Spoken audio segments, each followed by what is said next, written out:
Hello and welcome to Media Lab. My name is Renu Chopra, and in today's episode, we're focusing on journalism and navigating the world of print.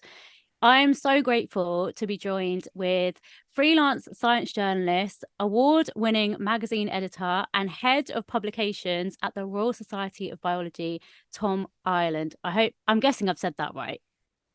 Yeah, Yeah. Ireland like the country, yeah.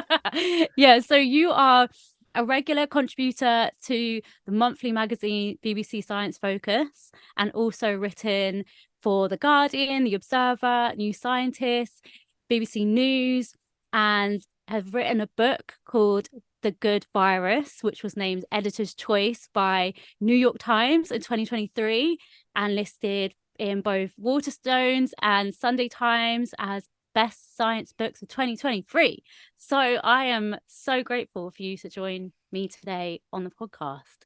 Welcome, Tom. Yeah, thanks very much for having me. It's interesting to talk about media and print and journalism. As I was just saying to you before we started, there was nothing like this when I started my career. Everyone was just competing against each other. So it's really nice to just chat and help out if I can. Yeah, I think the first thing was meeting you in Letchworth, town we both live in, and I never thought that someone like yourself lived in that town, because to hear someone doing a creative career, journalism, like growing up there, the idea of going into media just didn't seem like a place that you could aspire to get into a job like that. So Yeah. when I met you and you were like, I'm a journalist, it's like, oh wow, there's someone in this small town who's doing a job like that. Yeah, it was really cool to meet you actually, because we met at this drawing club, and yeah, when I first walked in there was like two tables of four, and there was just eight like old retired ladies on every seat, and I was like, okay, coming to this like drawing club maybe was a bit of a mistake. But then yeah, you were there, and it was, yeah, like you say, it was really nice to meet you. And I think you do, when you live kind of nearish to London, you just assume that everything media based has to be in London, and everyone's in London, and all of your work connections are always going to be in London. So yeah, it was cool to Yeah, see. There's a little bit of a scene in Letchworth, literally. art scene, creative scene, media scene. So tell me about how you got into journalism. What was there a moment when you were younger or something that you thought, okay, this is what I want to do? Or how did that progress for you? Yeah, so I wasn't the kind of kid who was writing for my school newspaper or university magazines or anything. Like, it came to me quite late. I did a science degree first, and I didn't really think about journalism until after I graduated from university. I found my science degree like quite uninspiring. I was looking at all the jobs out there for graduate scientists, and it just wasn't what had interested me about science in the first place. So I was actually working in a warehouse for like a year after I graduated. And I remember quite distinctly, I was reading New Scientist magazine on my lunch break, and it was like fascinating, and it was so interesting but really easy to read, and there's so many different topics to read about, and I was like, this is what I loved about science, like, and this is what I want to do. So how do I get to be the person that writes about science in this way? And that was really the first time I even thought about journalism. And from that point on, I was like, okay, how do I go about being a magazine journalist? So how did you go And about it? What was the next well, step after seeing that magazine? yeah, so it took quite a long time, but I did a short course in magazine journalism, which was like really intense and just designed to get you your first job in journalism. Like, I think it was 9 weeks or something. And my first jobs weren't really what I imagined being a journalist would be. I got my first job on like a doctor's magazine, which I thought would be a bit medically, so maybe a bit sciencey. But I was just writing about doctors' contracts and money, and it was very news based. And then I moved to a different magazine to get some experience as an editor. That was even worse. That magazine was about the business of the healthcare system, which I found completely depressing. But I was all the time I was like gaining experience and confidence and doing little bits of freelance work on the side that helped to build up that picture of me as a journalist who can write about science. And I think it was probably like maybe 7 years or 6 or 7 years after that moment in the warehouse where I said, I want to write for New Scientist, that I got my first article published in New Scientist, and I was like, Oh, wow. wow, I've done it. But yeah, it was quite a long journey, and I definitely wrote some very boring stuff for some pretty dull magazines along the way. Can you remember what your first like published article was? I think when I did some work experience before I did my magazine course, and it was at the Big Issue, and Oh, I wrote some like record reviews. It's so different to what I do now, but I wrote some record reviews, and actually had to go out and interview some like Big Issue sellers and some homeless people. So it was like thrown in at the deep end, really quite challenging. Um, and I got taken off the music desk because I just kept giving stuff 0 stars and 1 stars, ripping them to pieces. But that was probably the first thing I ever saw in print. The first proper like news article I did on this doctor's magazine. I was just sat at a desk on my first day, and the phone rang, and someone was like ringing in with a tip with like this hot news story. So I just wrote it down, and it went really big. It's like a really big article that got picked up by national newspapers and stuff, and everyone was heaping praise on me for this great scoop. But literally, it was completely random, pot luck. Someone just called, and it came through to my desk. So a lot of a lot of journalism can be like that, really, with just good luck and stories falling into your hands. so as someone who hadn't studied journalism before, you'd studied science and then you had an idea about that you're interested in journalism, and Hmm. then you study magazine journalism. So then how was your first time being, was it in a newsroom setting, your first sort of journalism job? Because I know the Yeah, first time I was in a newsroom, and it is quite an experience. It's quite different to any other way of working. Like how did you find that, and what was it like for you? yeah. I mean, it's kind of exciting, and I got to do a lot of quite exciting things. Like as I said, I was writing a lot about money and contracts and stuff. But also there's a lot of politics happening in the health service at the time. So I ended up interviewing like ministers and the Secretary of State for Health and stuff, really like within a few months of starting my first job as a journalist. So I was kind of swept away with how exciting it all was, the fast pace of news and getting to interview kind of important people like that. But I didn't really like news at all. And I think it's a very distinct skill. You've got to be really kind of quite pushy, and you've got to not mind annoying people and just constantly calling people up. And it's almost like the writing is just a very minor element of being a news reporter. There's so much of it is just gathering the information, pestering people, trying to be first to a story. So it didn't really fit with me, but it just happened to be the first job that I worked in, and it is quite often the the junior level sort of journalism job is reporter.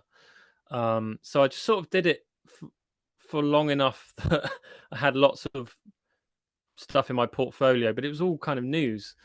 Um, and it's a good grounding for writing and for journalism generally, because it's like the ultimate sort of form of journalism, I guess. But yeah, it didn't suit me that well, so I was always a bit shy and a bit. I hated having to just. They'd call it working the phones, which was just Mm. sort of calling your contacts up and Like just cold like sniff, calling. yeah, cold calling and like sniffing around for news, and it really wasn't my style. And Mm. basically, I sort of eventually realized like I just got to keep edging my career closer and closer to writing features, Mm. um, which is like a lot more slow paced. It's more creative. It's descriptive. It's like you can use lots of colorful details and paint a picture in the reader's eye, Yeah. whereas news is just it's just precision, what, where, when. Yeah. Absolutely no kind of color or anything in there. So I think yeah, it's quite commendable then, because at that point you did, even though you were doing something that you didn't feel like suited you, you could sort of pick out the fact that, okay, this doesn't suit me, and my personality maybe is geared towards feature writing and a bit more long form, and that's where I suit. So was there somebody like around you or in the newsroom, or someone that you saw doing that kind of journalism that made you think, okay, that's where I want to gear towards? What do you know what it was? yeah. There's a guy who started working at this doctor's magazine quite soon after I started. His name's John Elledge. He's like Twitter famous, I guess you would call him now. Right. He writes for various newspapers and magazines. He sort of appears on podcasts. He's kind of like a bit of a political journalist, I guess you'd call him. He writes about all other kind of nerdy things and writes books as well now. But we were kind of thrown in at the deep end together on this in this newsroom, writing about stuff that really didn't interest us, and it was also really complicated. Um, and he sort of had this way of writing that was he managed to uh, make really dry and complicated topics kind of quite funny while still being like authoritative and um, not being kind of stupid about it. And it wasn't all out kind of comedy, but it was just kind of witty and a bit dry and like sarcastic. And it sort of really inspired me that you can write about really complicated things and really boring things. But if you put a bit of your personality into it, and you're really careful about how much of that personality you put in, um, yeah, that seemed to me to be the secret of really good writing. And he went on quite quickly to better things, and it just sort of inspired me to sort of follow him on that path, I guess. And there's definitely a couple of years where I was like actively just copying his style of writing before I sort of developed my own confidence to like put that bit of personality into like quite serious writing. What do you think then like made your style distinctive? How did you find your style of writing? Like, how is it now different to Yeah, I think it's just sort of confidence, I guess, and experience. Like, you absolutely have to know what you're talking about before you can play around with the form. Like I think there were years where I wasn't confident enough to sort of do anything more than just state the facts and make no mistakes. So it just took years of like getting to know my subject area, which is biology, is like my specialism, and really feeling like I absolutely know the topic inside out. And then you can sort of start showing a bit of flair and a bit of skill with your writing, I suppose. It's a bit like, to use like a sporting analogy, it's like you've got to get the basics right, and then you can start yeah, showing off a bit. So yeah, definitely that feeling of like having confidence that I absolutely know what I'm talking about, and then you can start making little, witty asides or like being a bit sarcastic and irreverent. I definitely feel like that's an important part of my writing now. Whatever I'm writing, I'll try and make it a little bit funny, and it helps make it more readable. And I wrote a book about viruses, and I like to think that there's still actually there's some quite funny bits in it. There's some funny stories, and even when I'm writing about sort of some scientist who did an experiment on viruses 100 years ago, I like to include the sort of gory details and the silly details, and don't take it too seriously. yeah, and make it more personable and more you as well. I think that's Yeah, one thing yeah. about, especially when I was studying journalism as part of my degree, I kind of thought I never was a writer when I was at school. I wasn't the best at English, Mm. but sometimes it takes maybe like someone to at least notice it or be like, oh, okay, you have something there, or to know that there's a different way of writing. Because I think in my head I thought, okay, you've got to be uh really good at your words, or know all the Mm. biggest vocabulary, or be able Yeah, to write like, for the Financial Times, whatever, that style of writing. yeah, yeah. And when I was at my first job at the building services magazine, and they were writing about air conditioning units and Yeah. air source heat pumps. I was thinking, what? First of all, I didn't even know there was magazines on this kind of stuff. People are Yeah. reading this, but then Yeah. to go in and realize, oh, you could actually put your own flair. And mine was kind of people and understanding people in buildings. And then it Mm. was like the editor was like, oh, you could talk about how buildings are affecting like mental health of people in Yeah. spaces and work. It was like, oh, that counts. So I guess like I had to also understand that those subjects, like you're talking about, like science, can be broken down and be made more, I guess, user friendly and digestible to you Yeah. and Yeah. other people. But Yeah. sometimes when you're going into the industry, it can feel like these subjects or these careers are on like a pedestal. Yeah. Do, Yeah. And there's go on. part of the, I think part of the sort of skill is translating the language of an industry or like a specialism, and just like turning it into plain English. And Mm. that's one of the key.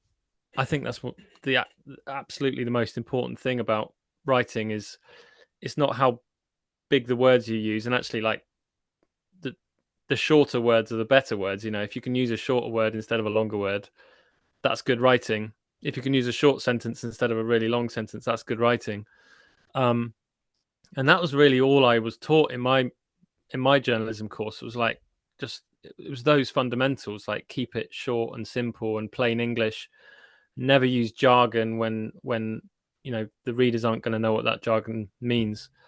And it's just a shame that so many people use that kind of difficult language that doesn't it's not inclusive. And you know, I was definitely in my early days interviewing people, and I just had no idea what they're talking about, just because they use that technical language or they use the jargon of their industry that just sort of locks you out unless you're an Yeah, expert in it. And that's why, acronyms. yeah, acronyms. Yeah. Oh my god, I've had some terrible interviews where someone's like, oh, just a basic acronym that I should have known that I just had no idea what they're talking about. But But again, that that's just also a comes good with it. thing. That's a good thing that there's like someone like yourself who needs to break it down because not everyone reading will know what that acronym is.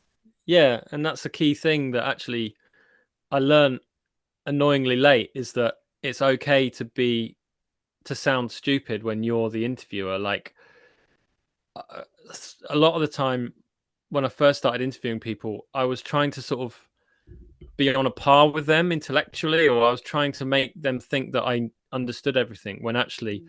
it's really useful to say straight up, like, oh, can you explain this in like layman's terms? Can you break that down really simply?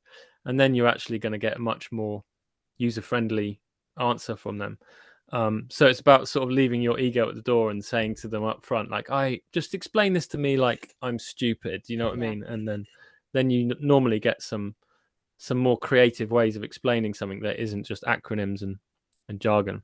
Yeah. But like I said, I think it does just take time to sort of really get to the level where you feel like you understand the topic that you're covering. Like it can be quite a long time. And then when you get that experience and the confidence and the contacts, they all come together. And then you're sort of the same person with the same skills, but you just have this feeling like I'm not sort of constantly trying to figure out what people are talking about. I'm having more naturalistic conversations, and I then you can write in a more naturalistic way because you actually fully understand the topic.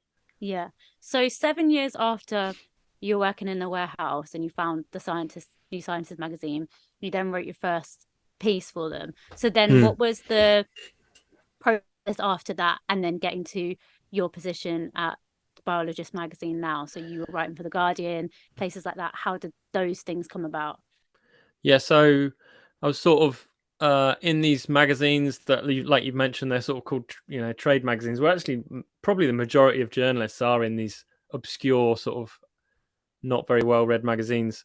But I was just using like my spare time and any contacts I did make to just pitch ideas to sort of slightly bigger and bigger and bigger publications. So I think I just had these like dull magazines on my CV, and then I managed to get an article in like the blog section of Scientific American, which is like a very old American science magazine. And then once I had that under my belt, I was starting to pitch to people saying, I've written for Scientific American, right? Even though I'd written one blog for them. And then, I got a piece in New Scientist, and then you're pitching to people saying, I write for New Scientist and I write for Scientific American. It's like it only takes one little breakthrough like that, and things can suddenly start moving quite quickly. And again, it's like confidence. Then I was pitching to the Guardian and saying, I've written for New Scientist. Would you like an article on this? And so it was probably Do you think only a that couple. really? Do you think that actually helps by saying that you've written for that place? Does having those names under your belt? Do you think that actually is what makes people think, Yeah, okay, I think certainly in like magazine and newspaper journalism, like the editors and section editors are getting so many emails from people every day pitching ideas, press releases being thrown at them, like inboxes are just like absolutely jammed. mm, And they've got a big team of like their own staff writers and reporters and feature writers as well. So for a freelancer's idea to stand out when you're pitching to them, like it's going to be this, they're going to scan really quickly over your idea and your experience. And like if it just says New Scientist, or you've written for the BBC or the Guardian or somewhere that they recognize, then you've got them. I guess they're going to read on. If you're like, I've written for Waste and Effluent News or whatever, horse and hound? um, a Horse and Hound, or yeah, just something completely obscure and not in their ballpark, then on a busy day, that might be the difference between them going, And nah, would next. you put that in the subject line then? Would you where Probably not in the subject line, but like pretty high up in the email. A little biog, really short. Keep everything like super short. And I think it's about you just got to have like a unique selling point. If you think mm, the idea almost is not quite enough, like having a good idea, because they've got their own writers that they could, if your idea is good, then they could just get their sort of writer that sat next to them to write the piece. So you've got to sort of explain why you're the best person to write it, like what kind of unique experiences or contacts or access you have that makes you a good person to write it, I guess. yeah. And that's really difficult to do, because if you're new, you don't necessarily have those kind of that access or the contacts And if you don't know that in person as place. well, you need those tags that are at least familiar to them. If they don't know you, they know New Scientist or they know the Guardian or whatever. So Yeah, yeah. on the subject line though, I always wonder, what do you write in that subject line, especially if you're pitching a story to make someone open Mm, that email? Do you ever yeah. I'm sure you've mastered that. What's your trick I to it? don't think. Well, what's really interesting is that obviously we do most of this stuff without ever seeing anyone else what other people are doing. Like this is why I think this podcast is really good. Um, so I don't know if I have mastered it. I guess I try and make sure it doesn't look like a press release, because I know that editors get a million press releases a day, and you can almost see without opening a press release that it's a press release by the subject line. So I make sure it looks like it's from a writer.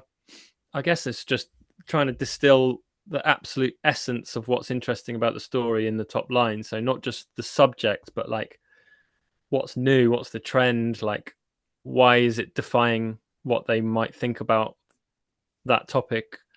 Mhm. Um, To say, for example, Obviously, you've discovered a new virus, what yeah. would and you're pitching that story to the Guardian, for example, what would you put as that headline, and what would make it PR, and what would make it a journalism subject line? I think PR email subject lines tend to be quite long, and they tend to include like I don't know, maybe they're slightly over the top in terms of like they'll be like breaking, this in capital letters, which kind of is working too hard, and you think, oh, I bet that's not actually news at all. Um, so yeah, I would obviously try and explain the discovery, but it's trying to explain why it's relevant to the readers, like what impact it has on people's lives. So if you discovered a virus, as you know, what my book is based on, like discovered a virus that can actually save people's lives, you've got to include that bit because that's the relevant bit that is going to make someone go, what? Like a Mm. virus that saves people's lives? Um, so, and obviously just don't put any jargon or technical terms in there at all. Like, but on this topic, as I was saying, like I don't really know if my subject lines are particularly good, but there's an amazing website called the Open Notebook, um, and it's about science journalism. But actually, what you can do, they have this big database, and it's full of journalists' pitches to editors, Mm. and you can see other journalists and how they pitch a story to editors. And obviously, it is all science based, but I think there's a lot of lessons you can learn from it. Like you get to actually see how other journalists do it, and sometimes I look at other journalists' stuff on there, and it's like, wow, I would have never have guessed that they've put so much in an email, or they've attached photos, or just stuff I'd never thought to do, because most journalists exist in their own sort of bubble Yeah, that's so where they true. pitch to an editor and it either works or it doesn't, and they never really see other journalists' pitches. So Yeah. yeah, And it's a cool. no one really shares the stories that probably don't make it. They probably share the ones that do, right? Yeah, exactly. So the Open Notebook, actually you can see the progress of these pitches, um what the editor replied, what changes they suggested, and how the article then progresses into the finished article. And obviously loads of them change a lot, and lots of them involve the editors coming back with a query that they have to respond to. So it's just like, it's a super cool resource that someone's set up, and there's loads of amazing journalists, just out of the goodness of their hearts, sort Mm. of enter all of their information into this sort of database of pitches, so you can just flick through them and see how other journalists pitch ideas to editors. Okay. So then when you were writing for these other publications, that was all freelance, right? Was Yeah, So how did that work? Working freelance for yeah. different It was publications. kind of like having to do it evenings and weekends, I guess, because I was working full time on these magazines. I guess there was downtime sometimes when we just like put an issue of the magazine to press. There'd be a slightly quiet day where I was supposed to be gathering news, but obviously I hated using the phone, so I wasn't. I was probably dreaming up a feature for a magazine I actually wanted to write for. So yeah, I was doing a bit of sort of moonlighting while I was at work, also just doing bits or sending emails at the weekend, maybe to so they would land in editors' inboxes on like Monday, Tuesday, um, and yeah, it was sort of like a slow process, just doing maybe one or two freelance pieces every few months, and just building that picture on my portfolio, my CV, that this is what I'm interested in, this is what I'm like writing about, um, and then that really helped enable me to get the job at the Biologist. So I moved to the Biologist like as an assistant editor, and within a year the editor had left and I became the editor. So um, I think one of my sort of like tips I would give to people that are just starting out in the media is that I feel like there's period, because it's such a competitive industry, and you can often see people like shoot up on these like steep trajectories, especially like presenters and stuff. They just seem to go from obscurity to like dream job. Mm. I feel like most people will have a period where they're just working away, and then things can happen really quickly. Um, but don't be disheartened if things you just seem to be treading water for a while, because I feel like sometimes you just have to do that. You just have to like slowly make some just you have a day job maybe, and then you're just doing little bits on the side, and then things just suddenly snowball. So things can just happen really quickly. So yeah, that's definitely happened to me in my career, where it's just been a couple of periods where it's all just gone really well, and Mm. I've got to like the next level, and then I'm trudging along for for a couple of years, and then it goes up to another level as well. So yeah. And what was the difference then from being a freelance journalist working for these magazines to then going into an assistant editor role? Like, what's the difference in those jobs? Yeah, the assistant editor role was quite weird. Like, I was almost like doing lots of admin for the editor, um, but sometimes I was sort of doing everything. So it was like the editor was getting a lot of the credit, and I was actually putting together the magazine and doing a lot of the admin. So it was quite stressful, I guess. But I also had those, like I said, I had these periods like when the magazine has just gone to print, you actually had some downtime where you had a couple of days or sometimes like a whole week where it was a lot quieter, and that was when I was still working on freelance stuff as well.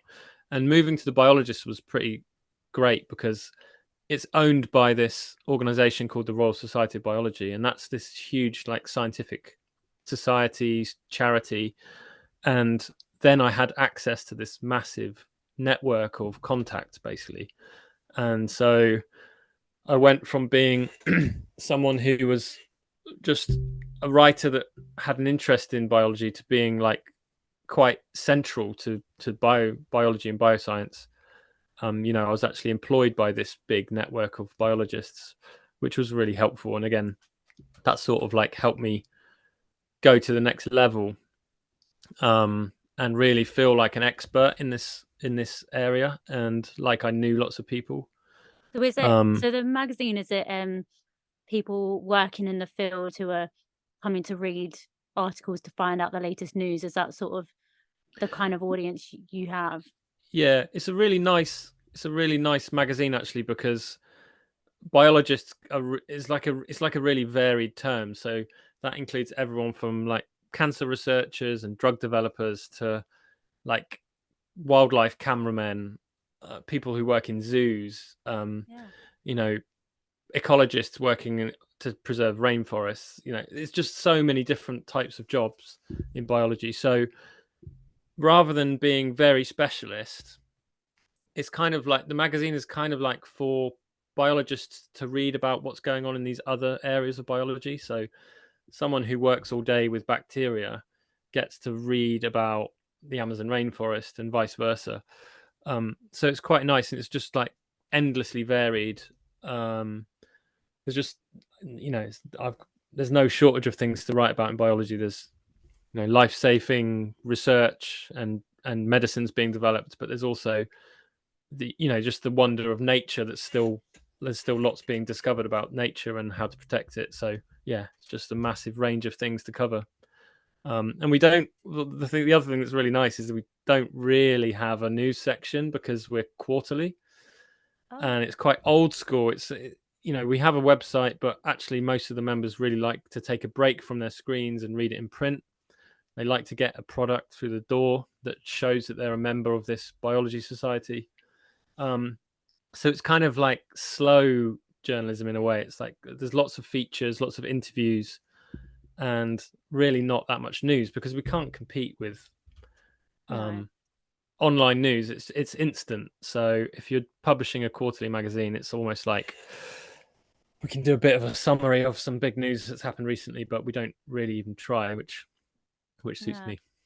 So on that, um, you're saying that like the way people consume the magazine and who it's relevant to, people who are starting out or looking at a career in journalism, there might be this question mark as to, is print dead?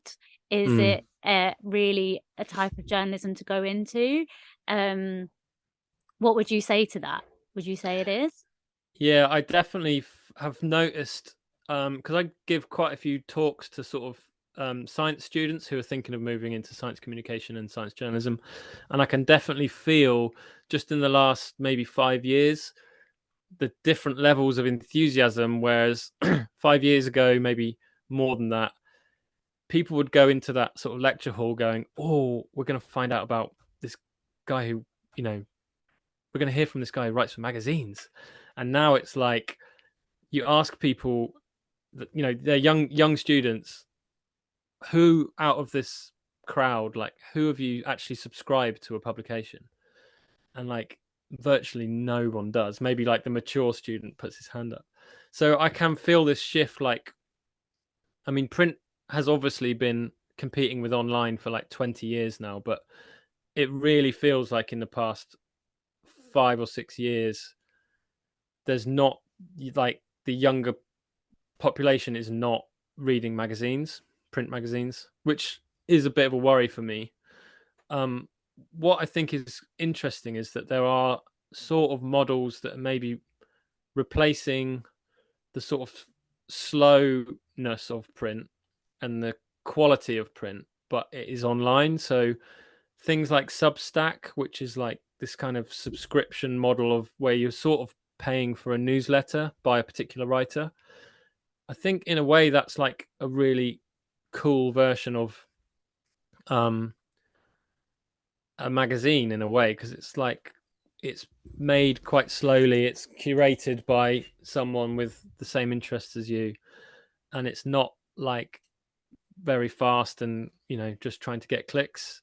Mm. You really have to produce quality content to get that subscriber base. So I think there's some nice models that are sort of yeah, give me hope that at least kind of quality long read journalism is still going to be alive. Would you In say, in like, if you say, for example, the students that you work with, or people coming to you, maybe wanting to write for the magazine, would you be looking for a different skill set now compared to the skills that you perhaps went going into magazine? Like, would you expect like digital and content creation, or is it like, actually no, we value the written stuff at the same like par? Like, what kind of skills does someone need to bring? mm, yeah, I think we're quite unusual that we are completely print first and then we sort of put the best bits from the magazine online. I think that is quite unusual, and that's probably to do with the fact that the magazine is like a benefit of being a member of the society. So they pay a membership fee and they want to get a kind of physical product. So that's why we're print first, I guess. I don't think there's a massive difference between print and online writing.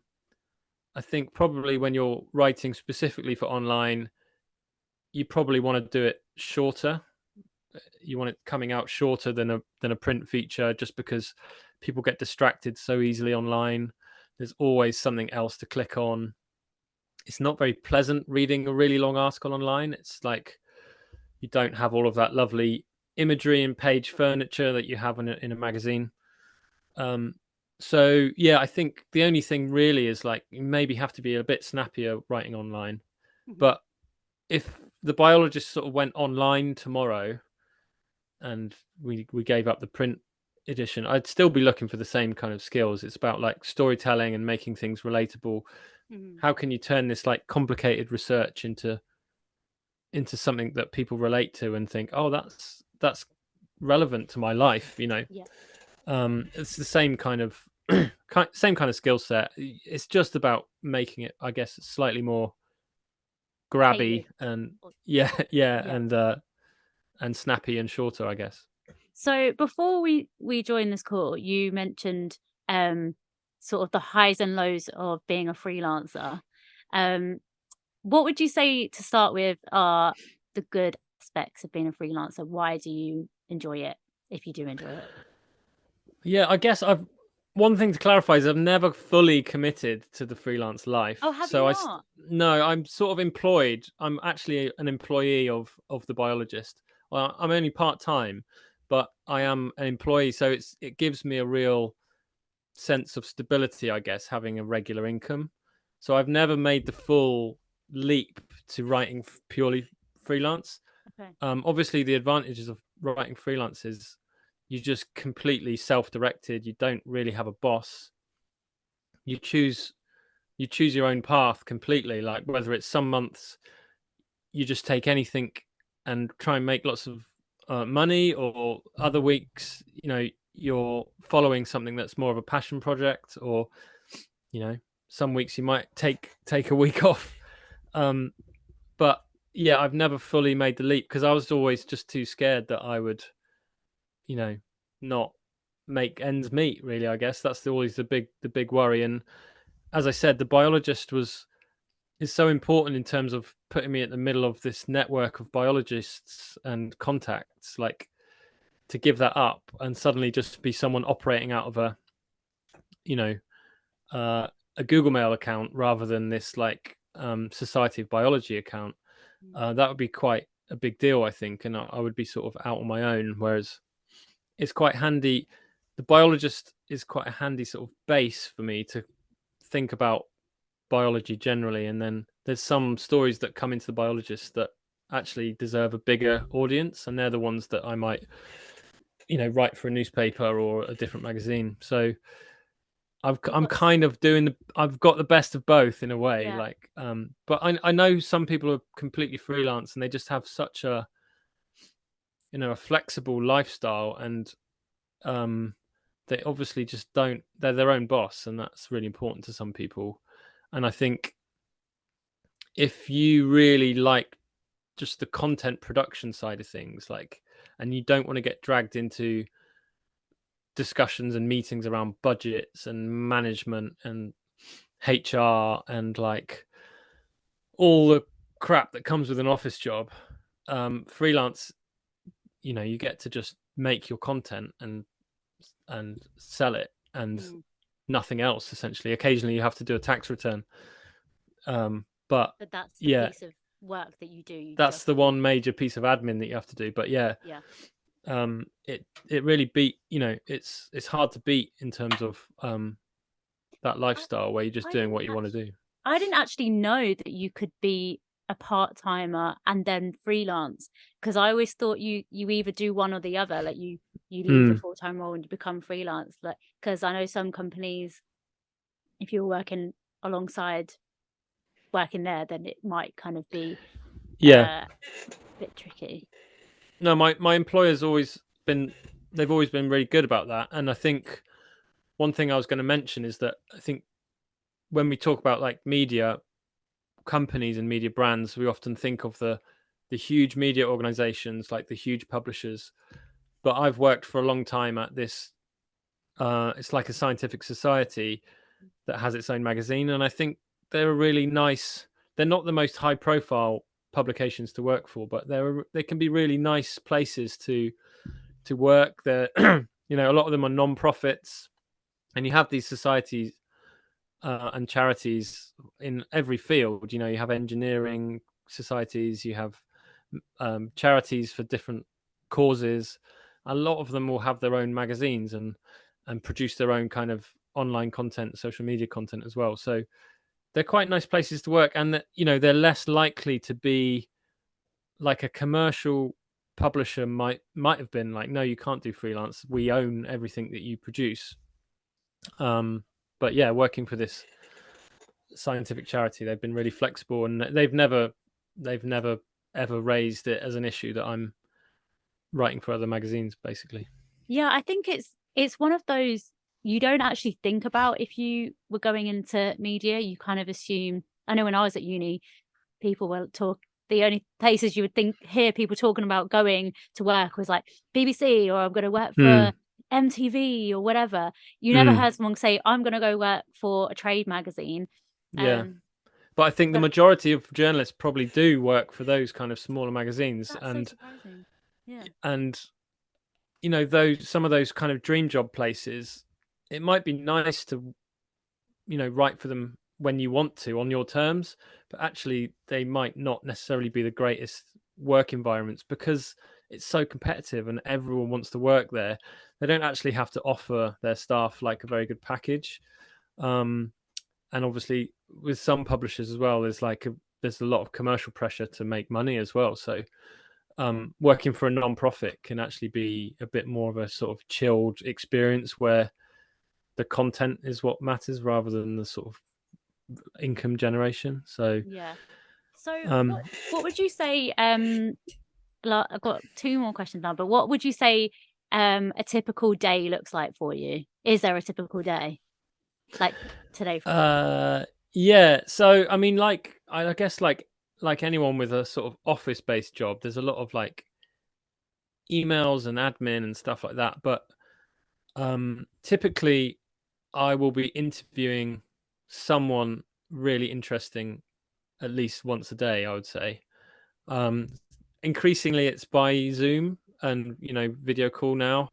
Obviously, everyone's got into the habit of doing that, but as often as I can, I still try and go out and meet people. And for me, like a day where all I have to do is go to this like amazing science facility or laboratory and chat to some really interesting people about what they're doing with the aim of coming away with like some story ideas. That to me is just like such a great way to spend a day at work. um Again, it's completely sort of self-directed. Nobody's sent you there saying you have to come back with this. It's like completely on your terms.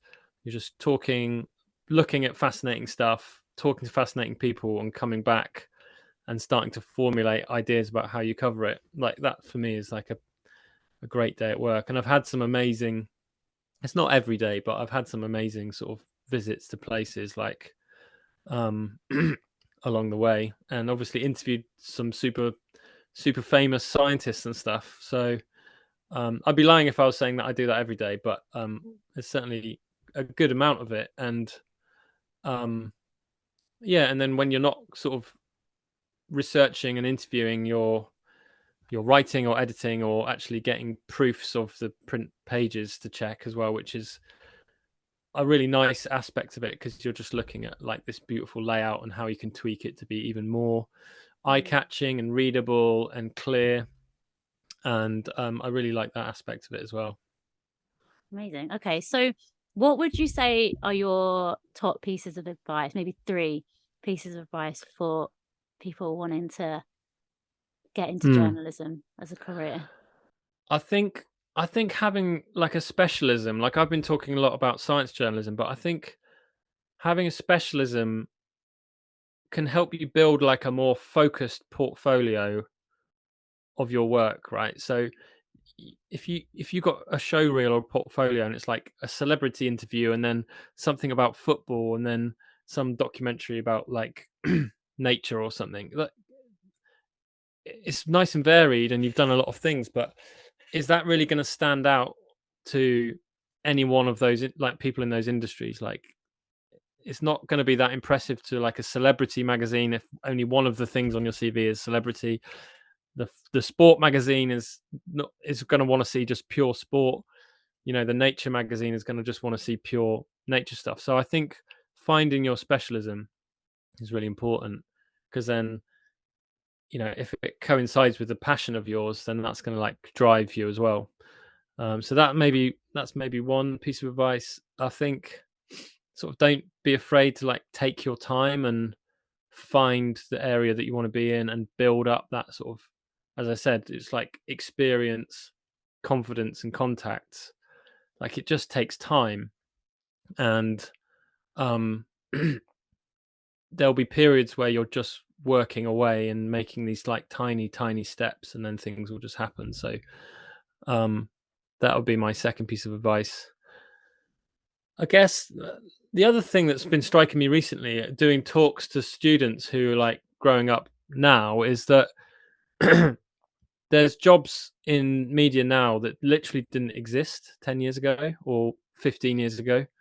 So you don't have to plot your path out too carefully, because actually the media is just changing so much. Like when I started as a journalist, there was no such thing as a social media content producer. Like that it didn't exist. So in another life, maybe I would have gotten into that, but I just wasn't to know that that existed.